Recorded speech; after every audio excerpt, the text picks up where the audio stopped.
Right? Why the bulletproof vest? When did you become aware that Suge Knight had this reputation of using force or... They was terrified of Suge Knight. To death!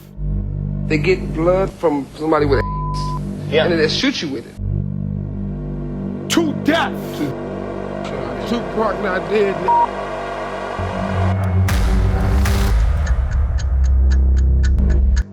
Right. I mean, terrified.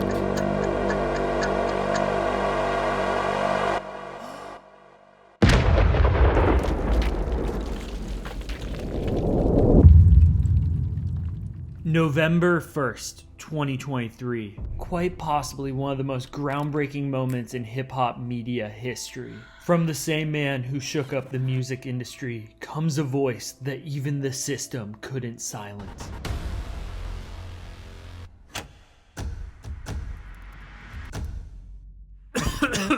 Oh God. Okay, what is Suge Knight's podcast known for? Really dramatic pausing, bad cell service, deep ASMR sighs into the phone, prison sponsorships. That's homechef.com/Suge. Group phone calls. His AI son just kind of being there. I'm Legend Knight. Some outdated homophobia. Stop them on it. Next thing you know, they doing drinking with them, they doing cocaine with them. Next thing you know, they sleeping with them. Once they overpower them and start sleeping with them, they got control of them. That's how they control the industry. That's how they control the industry.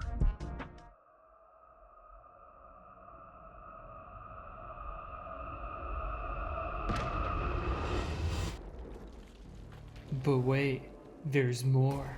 It's a gay conspiracy that might go all the way to the top.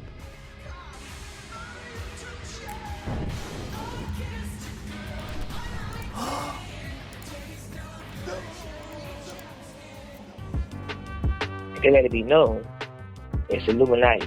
And you know, the Illuminati is like a Mason. The only difference is a Mason believe in God. Illuminati believe in the devil. And Illuminati believe in the devil, and they believe that men sleep with men, and they're not gay. All of you! Daddy, chill. What the hell is even that? And 90% of the runtime is a declaration of war against all the people that have wronged him. I'm a young CEO, Suge. Yeah. The first nigga play on my body, a nigga. I just checked my balance, I probably...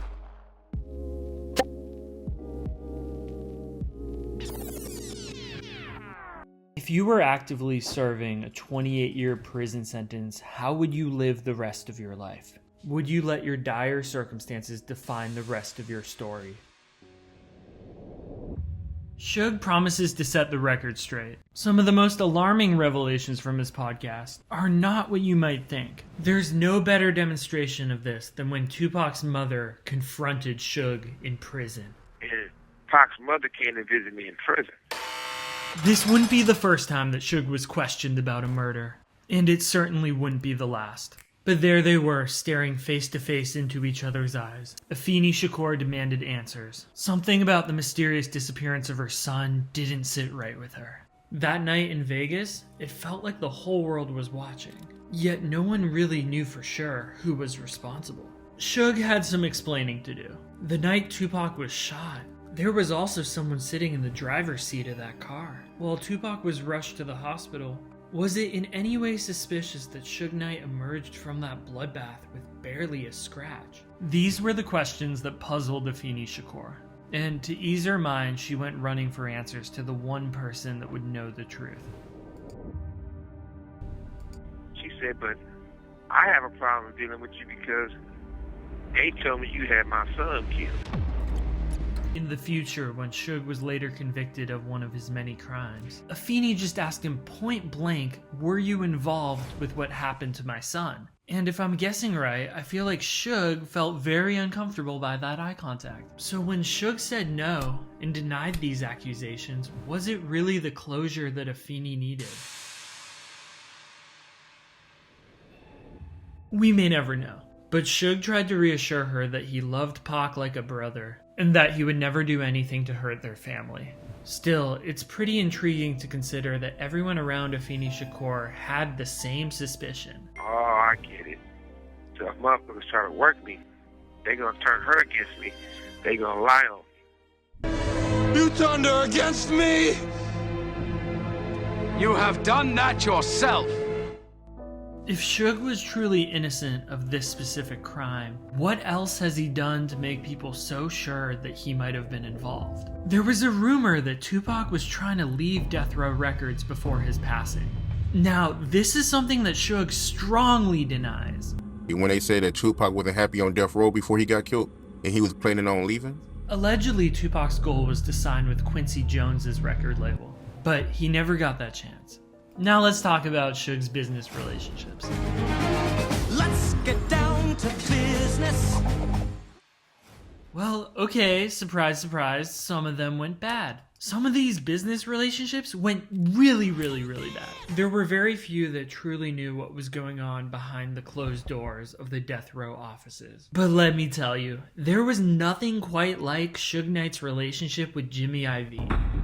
When did you become aware that Suge Knight had this reputation of using force or intimidation? Well, I mean, you know, I don't really want to I can't get into that. I think it's at least safe to say that these two came from very different life experiences. Jimmy was an East Coast Brooklyn kid that went to Catholic school, who was also an Italian, possibly one of the only groups you're allowed to make fun of.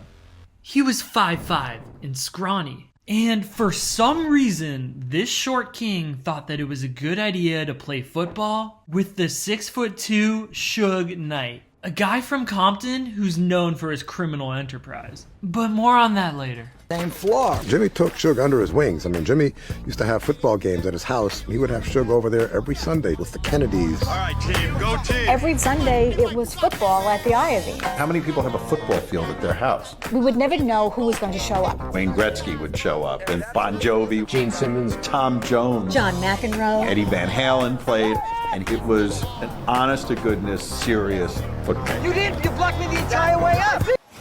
But for Suge, football was more than just a sport. His whole mentality, years later, in the record business, all came from playing football. You know, I'm gonna go out and get this one way or the other. This wasn't just some recreational activity. This is where Suge's identity as a criminal mastermind was truly forged. Sports was a major part of my life was discipline, and sports teach you how to respect people, and they get respect. Sports also taught you that if somebody trying to knock you down, you knock them down. In a much kinder timeline, Suge was set to be the defensive end for the 49ers. Football taught you, and my father told me that you never quit. But you know what's really, really messed up? It turns out that if you hit your friend with a bullet, your future coworkers don't want to hang out with you anymore. I get a phone call, and he said he shot his friend. A bullet wound? Not on brand. Got a slap on the wrist for it. He was put on probation for, I think he had like 5-year probation for that. He lost that contract with the 49ers because they didn't want to deal with the violence. But this is about Suge Knight's insane business relationship with Jimmy Iovine. For music casuals who have never heard the name Jimmy Iovine, they don't know who they're messing with. Because in one way or another, this guy is probably responsible for your favorite artist or your favorite artist's favorite artist. Yet, his career achievements put almost anyone else in the music industry to shame. Without Jimmy, there might be no Kendrick Lamar. As the founder of Interscope Records, he was fundamental to the careers of Stevie Nicks, Tom Petty, Bruce Springsteen, Gwen Stefani, and the Black Eyed Peas. Without him, we may never have heard Fergie's amazing national anthem. And for that, society is forever grateful. By the dawn's early light,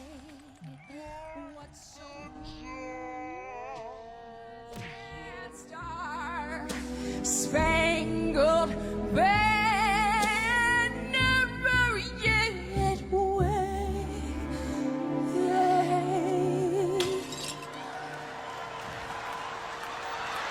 For the land of the free.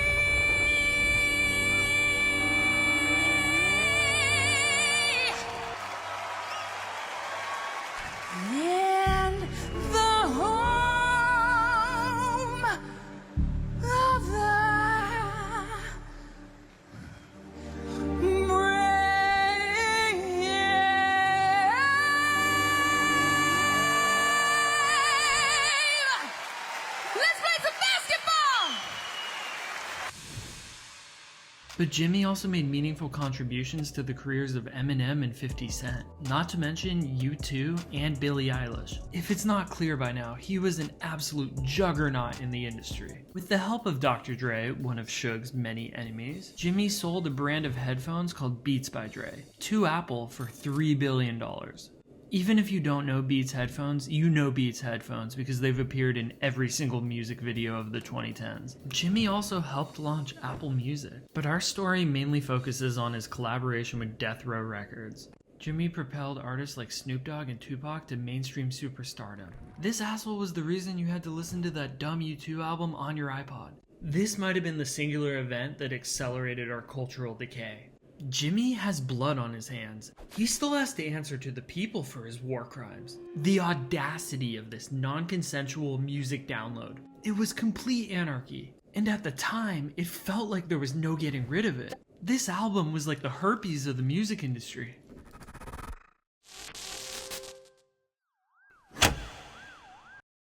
And so, as a result, Apple had to literally launch a support page to help people so that they could burn this monstrosity and just get rid of it off of their iPods. Moreover, they even launched something called the YouTube album removal tool. And this psycho mob mentality had nothing to do with whether or not the album was actually good. It was more about the principle. You don't mess with someone's music. Your playlists, your music library, that's sacred.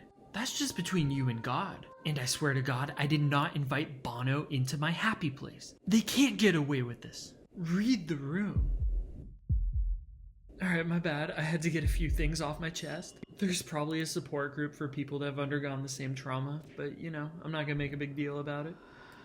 Jimmy and Steve Jobs were friends. After this whole fiasco though, Bono literally admitted that, hey, we might have got a little carried away. Bono, keep telling yourself that. But these scars are never gonna heal. At this point, you're probably thinking I got way more Jimmy Iovine trivia than I could have possibly wanted. Well, good, I'm gonna keep it that way. Funny story about me and Jimmy though, we actually go way back. Well, kind of, not exactly. I saw him once, outside of a store. I'm like 65% sure it was him. Before y'all doubt me, let me explain myself. This wasn't like my DJ Khaled story where I just followed him to a parking lot and then listened to a motivational speech about avocados. No, this wasn't like that at all. I was exploring near the Stanford campus in this little town called Palo Alto, you know, heart of Silicon Valley, all that. And this old man outside of a shoe store had some of the most insane drip I've ever seen in my entire life. And I just stared at him for an uncomfortable period of time. Because I was like, I know you from somewhere. But he wasn't like a celebrity. He looked like a grandpa, right? So I was a little confused. And then I look at his fit and his shoes and I'm like, this is the most goddamn put together grandpa I've ever seen in my entire life. And he just kind of hit me with this closed lip smile, like he was trying to keep a low profile. And he had this super confident yet chill demeanor with like his hands in his pockets. So naturally, one thing led to another, and then he kissed me. Okay, I'm just messing with you, but the rest of that story is actually true. I still don't really know what he was doing in the Bay though. I'm pretty sure his primary residence is in LA. But anyways, this little Jimmy guy, he tried to set Suge up in prison. Allegedly, he tried to get that man locked away for life.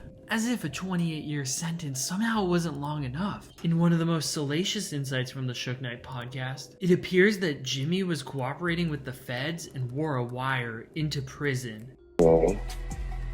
He never did somewhat. And I had no idea this man was wired for sound. This was all an elaborate setup to incriminate Suge. I found him. He tried to get me to give him an argument with him one day. I didn't know he was wired for sound and trying to get me to say some things I shouldn't say. As you know, Suge Knight values loyalty more than anything. And one of these times, Jimmy must have crossed the line. Maybe he was just trying to put his mind at ease. But Jimmy wanted reassurance that Suge was not trying to murder his entire extended family. I don't know how you could convince him one way or the other. What, boys, are we just gonna start breaking pinky promises? But this was only the beginning of their trust issues. Furthermore, Suge went on a crusade to expose the lies and corruption of Jimmy Iovine, and he was about to reveal a much darker secret. And if things weren't bad enough, Suge blames Jimmy for the desecration of Tupac's legacy. But more on that later. But here are where things first went wrong. As you should know by now, Jimmy's record label Interscope helped distribute the music of Death Row Records. And we all thought that this was a mutually beneficial relationship. Suge would get his projects financed and the music distributed to a mainstream audience, and Jimmy would finally get a friend to play football with him. From an outside perspective, it looked like two old friends were just getting rich together. But to Suge, that couldn't be farther from the truth. From his perspective, Jimmy was a parasite cannibalizing off the success of his artists, who would take advantage of Suge when he was in a vulnerable position. Interscope wanted my artists. I said, hey, I gotta own the masters. We gotta own the masters. Say what you will about Suge, but he never forgets. From Suge's perspective, Jimmy stole and took control of his business assets while he was incarcerated. That's how I know the business. We're not gonna be the one doing all the work and y'all get all the money and own it. It's not gonna happen. Modern day slavery, no different. If you've listened to the Suge Knight podcast enough, some of these episodes sound like a Jimmy Iovine manifesto. Dude literally named one of his podcast episodes Jimmy Livine. We have one of the most feared men in American history making dad jokes. Puns are cool. Hey, I'll make the rules. We already know Suge leads by example. So as I explained, things between Suge and Jimmy went sour, right? Well, story time. People kept breaking in to steal Tupac's music. And this was his unreleased discography after his passing. What's really haunting about Tupac's music is a lot of it was predicting his own demise. And because he only recorded so much, people were absolutely desperate to get their hands on anything he touched. This was like finding the hip-hop Ark of the Covenant. People went feral. My fellow Zoomers in this audience. This was like getting your hands on Juice WRLD and Playboy Carti leaks. These recordings were a priceless moment in history. There's one person you want as a bodyguard, it's Suge Knight. So on a good day, there really wouldn't be any challenge guarding Tupac's discography. Because one would think that Suge had been training his whole career for moments just like this. There was just one little problem. It becomes a lot harder to guard something once you're in prison. And despite your best efforts, you're not going to stop fans from getting the music they feel entitled to. It appeared that more than ever, Suge could use a friend. The music industry was furious about these burglaries. When a musical artist dies and becomes a martyr, executives are hungry to capitalize on anything they've ever produced. So Jimmy was like, hey Suge, don't worry man, I got you. I know you're in a tough spot. If you want, I can babysit those records for you. Hey man, don't worry, I'll take good care of them. They'll have a home, it'll be like they never left. No bad guy's gonna ever try to take them away from you again. The only problem was that, according to Suge, Jimmy's babysitting endeavor turned into a full-on kidnapping. Because those Tupac records and tapes were never returned to Suge. Jimmy tell the security guy, that's my friend, bring me all his catalog, his archives with all this stuff.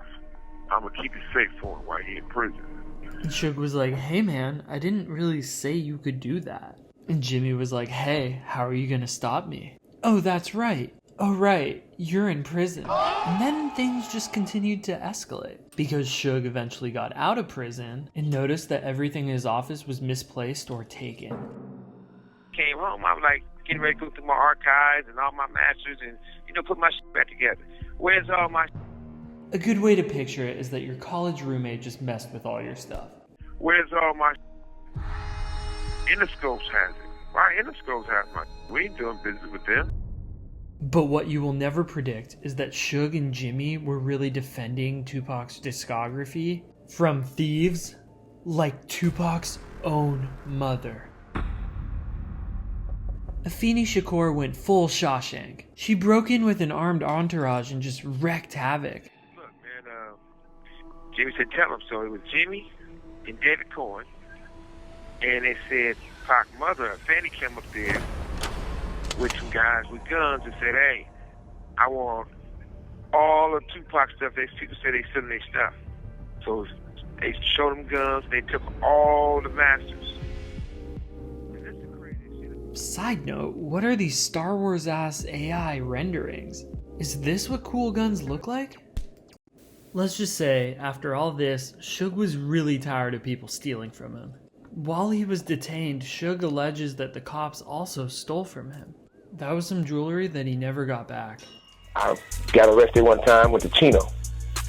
They took my earring, what was cost over $100,000. They told me about 3 police who could have took it. Never got it back. Never got paid for it. I don't play these games, but the truth is the truth. And you would think that going to prison would be punishment enough. Even though these record labels acted like they had an infinite money glitch, the internal politics were incredibly divisive. What do I mean by this? There was a delicate balance between the different labels, the executives, and the artists. For example, Dr. Dre left Death Row Records, right? And then he later birthed Eminem, 50 Cent, and Kendrick Lamar. But this was all through his Interscope family. However, when Dr. Dre was just getting his start at Interscope, he was known for his Death Row record, The Chronic. Suge was still very salty, his most talented producer left him, and he was gatekeeping this IP. A lot of the Suge Knight podcast is him detailing conversations with Jimmy Iovine where they would fight over the rights of their artists. Right after Dr. Dre left, he was still a hot commodity. Sure, he had to reinvent himself a little bit, but his album The Chronic was hailed an instant classic, and the project had done a lot of solid branding for him. People didn't associate Dr. Dre as just that guy with an attitude anymore. They associated him with having a good time and getting high. But Suge wasn't about to let Jimmy Iovine and Dr. Dre use the Chronic branding. So as you know, they was trying to call it The Chronic. I was like, nah, you can't call it The Chronic 2 or Chronic 2000, Chronic nothing, because The Chronic is what I did. Jimmy was like, hey, Suge, let me give you a lot of money. Jimmy says, well, I give you $1 off of each CD that's sold. Each unit that's sold, I give you $1 if you let us use it in The Chronic. And Suge was like, no, you hurt my feelings. No Chronic for you, man. I was like, nah, you can't call it The Chronic 2 or Chronic 2000. So Jimmy devised an insidious plan.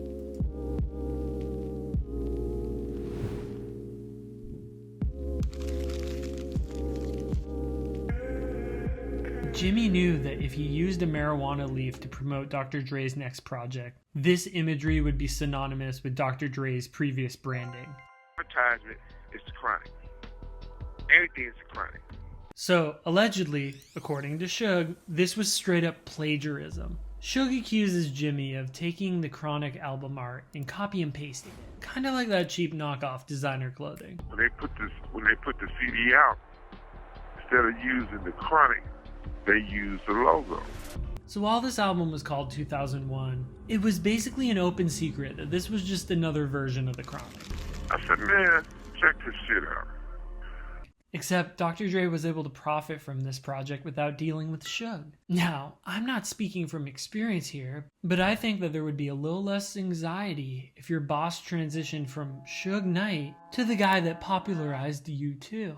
Where do you think there would be more work-life balance? I might be in the minority here, but I get why he left. However, Suge tells us another story about his falling out with Jimmy.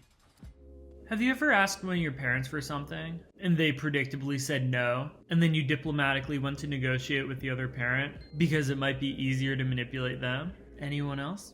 Just me? Okay. Well, anyways, sometimes when kids can't get one thing from one parent, they try to get it from the other, right? And that's exactly how Suge Knight was treated by his artists. It shouldn't really be a surprise to you that Jimmy was the other parent. So when people on death row were unhappy with the way that their music was being released or their contract, they would go to Jimmy and see what he could do. And so mom and dad were fighting a lot. For example, Snoop Dogg wanted to put out an expensive music video. Suge says, no dude, it's way too expensive. But if you make a few more songs to promote, then we can justify paying the cost of the music video. So as a result, Snoop went to Jimmy and requested that he pay for it. Meanwhile, Jimmy happily pays these expenses. The only problem is that there's always a catch. Allegedly, Jimmy would bill Suge for these expenses, but would get all the credit for doing something nice for the artists. And despite their massive profits, it sounds like things got really messy financially behind the scenes. Because Jimmy would still approach Suge and be like, hey, look at all these awesome favors I did for you. You owe me one. Also, pay me back. So Jimmy said, don't worry about it. I'll pay for it. So he gives Snoop the money to do the video, but I get the invoice saying, hey, we gave Snoop $800,000 for this video, so Death Row gotta reimburse us. Suge accuses Jimmy of doing the same thing but with Dr. Dre. These executives fought over financing a studio in Dr. Dre's house. We can speculate that Jimmy might have been doing this to build a stronger relationship with these artists. So I'm saying, damn, this trying to go behind my back and steal. And history would show that Jimmy and Dr. Dre continued to have a great working relationship. Overall, this just felt like two divorced parents fighting for the affection of their children. But at the same time, Snoop said, thank you, thank you, thank you. So that's like trying to get my artists. Even though it might have appeared that way at the time, Suge reminds us that nothing is really free in the music industry.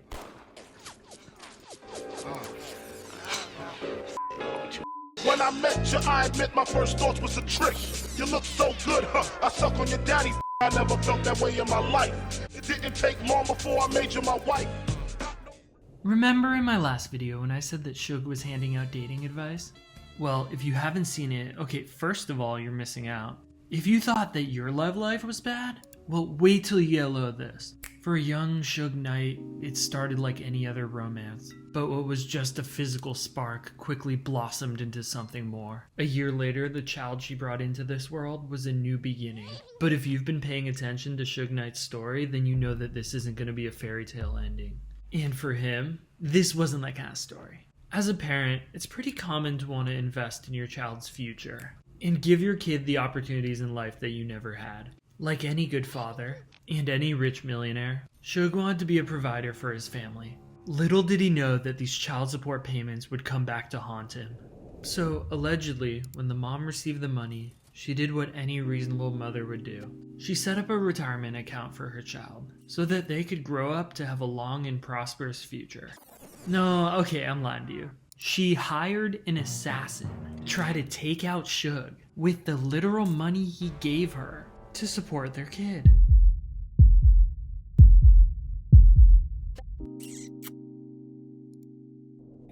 Imagine having a woman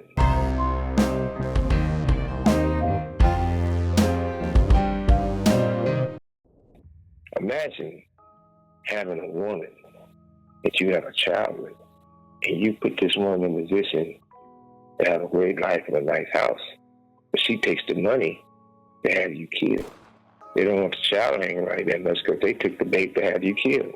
I didn't cry about it. I still don't say the person's name. I'm still here. I don't even think couples counseling can save them. You have a child. They took the money to have you killed. I took the money to try to lie and have you put away from that man. If anything, that kid's gonna need a lot of therapy. But if what he's saying is true, to be honest, why would you ever send that mom money again? I'm sure she had her reasons, and there's definitely more to this story. But that child is not getting any more birthday gifts from dad. If your goal was to inherit all of Suge's money from the record industry, then this plan might have backfired. I don't play these games, but the truth is the truth. I think that every person involved in this story would have major trust issues. Also, I'm clearly not connected, but where is everyone finding these hitmen? However, this podcast is so much more than the story of Suge, because at the end of some episodes, there's a surprise guest that often steals the show. Boom, boom, bop, bam. The type of shit I'm on you wouldn't understand. Tire marks. Imagine freestyling on the Suge Knight podcast. I wish I was making this up. Like a Uzi, jacuzzi. Get the fuck out of the way.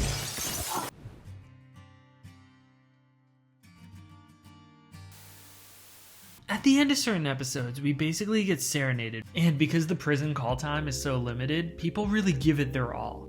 Put your motherfucking hands up and follow me. Everybody from the 313, put your motherfucking hands up.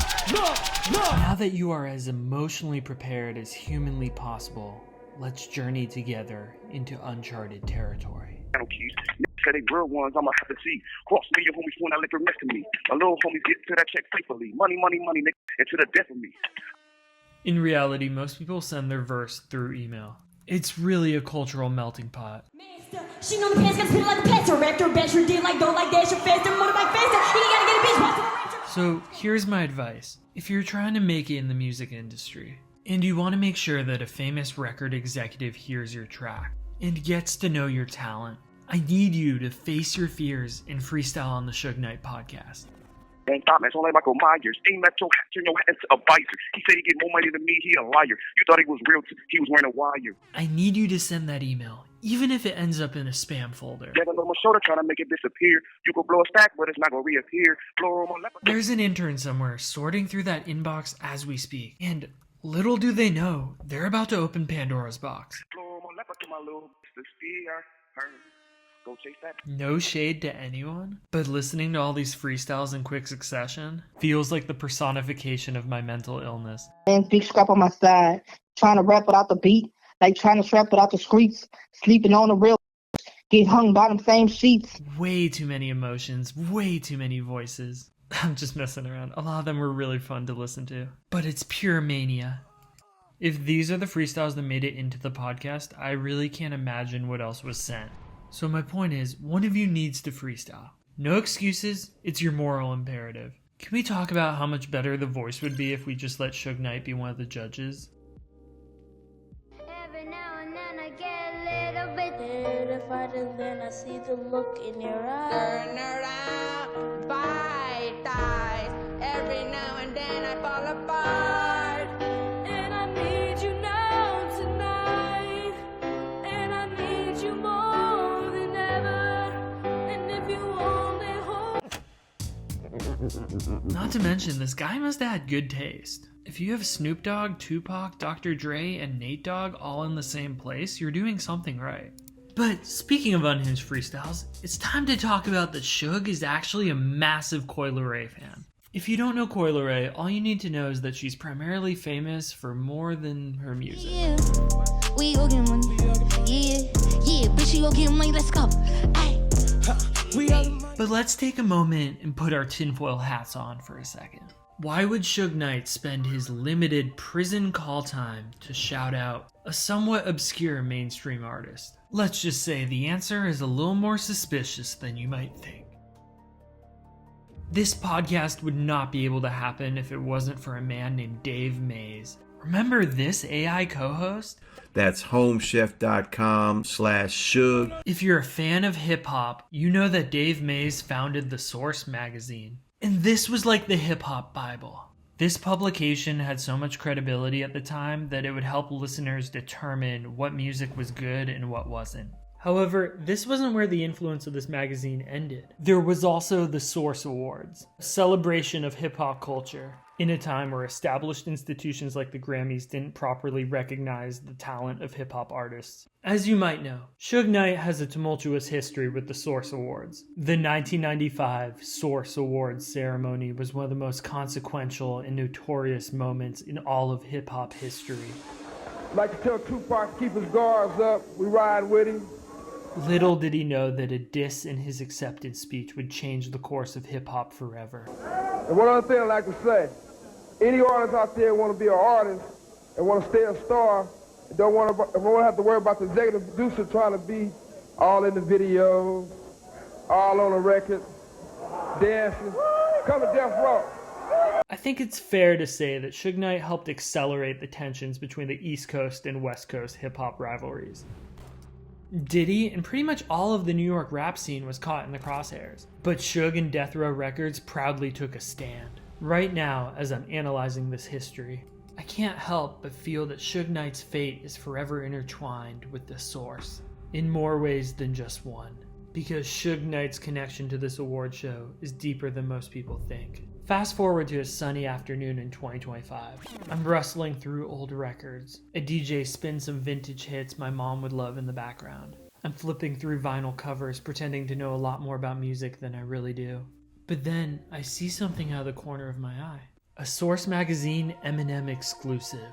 The exorcism of a tormented white boy. Someone needs to pay these writers way more. Something activates from my middle school brain and I'm already hooked. I endlessly turn over sheets of paper, searching for answers, yearning for clues about the real state of hip-hop at the turn of the century. Maybe more stories about Suge Knight, but instead, I'm confronted with something far worse than I could have ever possibly imagined. I keep flipping through these pages, and I found things that the modern world was never meant to see. This might be hands down one of the most disturbing things I've ever seen in my entire life. We need a firm rule. White people should not be painting their faces any colors. Not because of what you're thinking, because of this. Pac-Man has seen better days. Much better days. This is like if you resurrected Humpty Dumpty's rotting, broken corpse. I'm gonna keep it real. If I saw this image in the record store before I made my purchase, I would have not went through with it. This just ruined my day. This just ruined my week. I would smash my PlayStation. This sweaty gumball of a man, dripping with egg yolk, walking around in minion face, with a goddamn soul patch? Pac-Man's looking like he's actually gonna eat you. Pac-Man should have just quit while they were ahead. Now, remember, Suge was speaking at the award shows and appearing on multiple magazine covers. And now he's still doing a podcast with the magazine's creator. Meanwhile, Eminem became more and more frustrated with the source. From his perspective, the magazine was losing all credibility. Was it just a coincidence that this magazine would give the most negative reviews to signees of Dr. Dre, Eminem, and Jimmy Iovine? Conveniently, 3 of Suge Knight's enemies. But to Eminem, things got so much worse when he noticed another pattern. It was at this moment that the corruption of the Source magazine could not be ignored. But what does this have to do with Suge's random love for Coi Leray? Well, interestingly enough, the Source magazine was also owned by this guy named Benzino. No more source for street credit, them days is dead. Ray's got AKs that Dave Mays his head. If that name sounds somewhat familiar to you, it's because Eminem absolutely eviscerated this man in a rap battle. Yes, on behalf of a whole staff, kiss our asshole cracks. We'll never fold a whole back, just know that Benzino's whack. No matter how many times I say stank, he'll never blow jack. I'm talking a full character assassination of Benzino. And even though Coi Leray wasn't really a celebrity yet, Eminem predicted the future perfectly. What you know about your wife slicing her wrist right in front of the only thing that you have in this world, a little girl, and I put that on her. When this is all over, I would never try to make her a star and eat off her. For context, Eminem was pointing out how Benzino was trying to revive his own rap career. And because literally no one cared about his music, Benzino tried to live vicariously through the careers of his children and cannibalize off their success. Therefore, Eminem was rapping like he was guiding Benzino through a midlife crisis. So, as the name of the song says, it really was the nail in the coffin. I'm promoting you right now. Yo, let's put the nail in this coffin. Let me just preface the next clip by saying you're about to hear one of the most out-of-pocket Eminem lyrics. And that's saying something. Slap my mom, slap the fuck out of her. She can't sue you. She wouldn't get a buck out of you because you broke it. If you saw my other video, you know that there was a Suge and Eminem beef, where Suge allegedly almost attacked Eminem on a plane. And they took off running off that runway, off that plane, doing 100-yard dash. I think we can all agree that Eminem is a little deranged. Name another person that would happily rap about sticking gerbils in their butt. This man was really pushing the limits of the freedom of speech. And millions of people, myself included, were buying copies of an album where he talks about sleeping with his own mother to get a new brother. But if you thought that's where the family bonding ended, Eminem has a song with voice recordings of his daughter depicting them murdering his baby mother. What you do about that? You made a song about killing your girlfriend? Yeah, on the album. What's up with that? What's the name of that song? What's the name of that song? It's called 97 Bonnie and Clyde. It's a song, it's like a song to my daughter, and I'm talking to her in baby talk, but I'm talking about how I killed her mother. Oh. Didn't do it, but yeah, what I was really trying to do was express my love for my daughter. You know what I'm saying? But at the same time, kill her mother. All right. But when I say that Eminem is deranged, I'm really not talking about any of these lyrics. I'm really talking about the fact that he was willing to square up against Suge Knight. He came outside. He came outside. He was ready to take on from whatever. Detroit. I don't care who you ask. No one in their right mind would be doing that. Yet, this was exactly what happened on 50 Cent's music video shoot. You know that In the Club song? Go shorty, it's your birthday.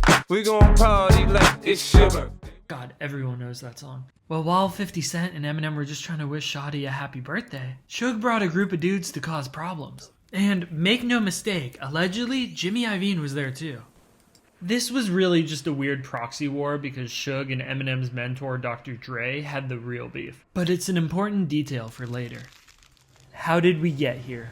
When did things spiral out of control? Despite having a reputation for controversy, Eminem and 50 Cent were some of the biggest artists in the world at the time. Undeniably so. Their commercial success was almost unprecedented in hip-hop. 50 Cent's Get Rich or Die Trying sold almost 900,000 units in its first week. Dr. Dre even gave this album beats from his mythical Detox album. And for fans, Get Rich or Die Trying might be the closest they ever get to the legendary Detox coming out. Go shorty, it's your birthday. We gon' party. Now, critics can pick apart any piece of art, and no one's above criticism. But Eminem noticed the double standard that to him was absolutely unforgivable. Industry nepotism. In his own magazine, Benzino rated his own hip-hop projects favorably, meaning that he had people on payroll writing fan fiction about what a good rapper he was. However, if you're trying to portray yourself as an objective journalist and the voice for credible hip-hop, you start to lose all credibility when you artificially promote your own work. Eminem was almost unanimously crowned the victor of this rap battle. I don't want to go through, I don't want to talk about it no more. I don't want, for 22 years, every time I do an interview, they ask me about Eminem. His lyrical beatdown was so effective that the source faded into obscurity. You're my motherfucking mother, you motherfucking punk. Put me on your fucking cover just to sell your little sellout mag. I ain't mad, I feel bad. Here's an ad. However, I continue to theorize that this rap battle has a lot to do with Suge Knight. This is key to understand why Suge would promote such a random artist on his podcast. On his song, Like Toy Soldiers, Eminem reflects on his beef with Suge Knight and Benzino.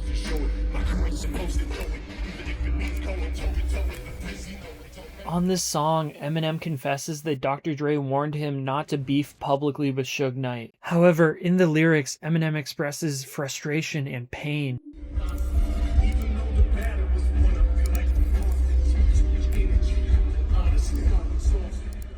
Eminem expresses how fatigued and angry he is, and a desire to fight on his mentor's behalf, and an acknowledgement that he's personally avoided Suge Knight.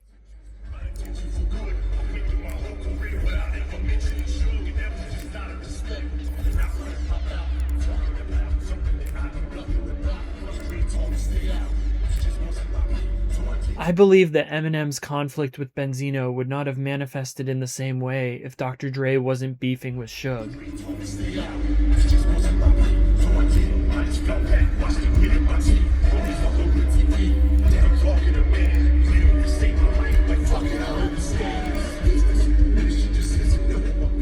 And we can also speculate that in a subtle way, this was Eminem's way at getting back at Suge. This was a verbal conflict that he was allowed to entertain. And the rabbit hole only got deeper when I realized that Coyle Ray was Benzino's daughter. So it's really no wonder that Suge Knight is just shouting out his co-host's business partner's daughter. Coyle Ray, you got one of the best voices in hip-hop. Don't let them change who you are. Don't let them try to attack your confidence. You're doing better than them. You got a great voice. No shade to other Nepo babies, I still love Baby Keem. Hold my cousin elevator in his crib, whoa, whoa. Hold my baby pictures probably on his fridge, whoa, whoa. If you got a head start in the industry, maybe it's better to just own it.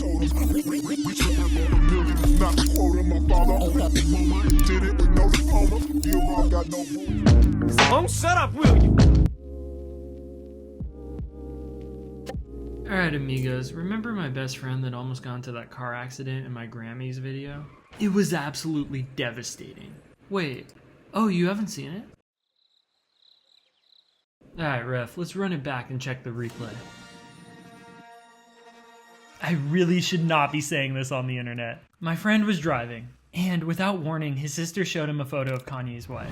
And when I tell you, he almost got into an accident. So I almost lost my best friend on the front lines. When he saw that photo, his brain just short-circuited. In conclusion, my thesis is that interacting with Kanye is dangerous. So yeah, thank you for all your thoughts and prayers. Keep him close to your heart. I can't imagine what it's like to lose complete motor function like that. But yeah, if you want to honor our greatest hero, then you can immortalize his face forever. And carry a piece of him with you wherever you go, because you can rock this Ironic Media t-shirt and hoodie for those of you that get cold. That's his face. Don't ask me why he's shirtless in a cup with like an alligator. You don't want to know.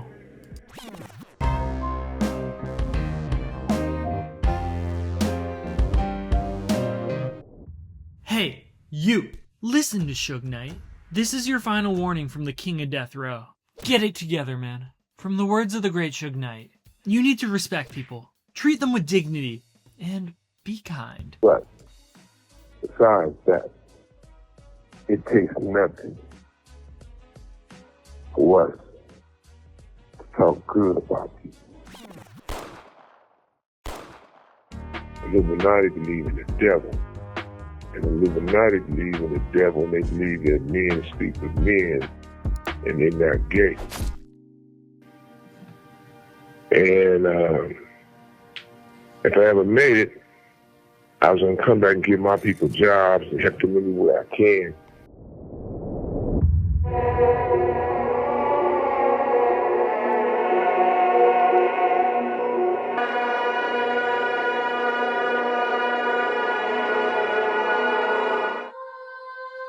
A wise man once told me that we all have two wolves fighting inside of us. Two fractured, conflicting parts of our personality at constant odds with each other. We are all collectively fighting our primordial nature. And for Suge Knight, it appeared that this battle would never end.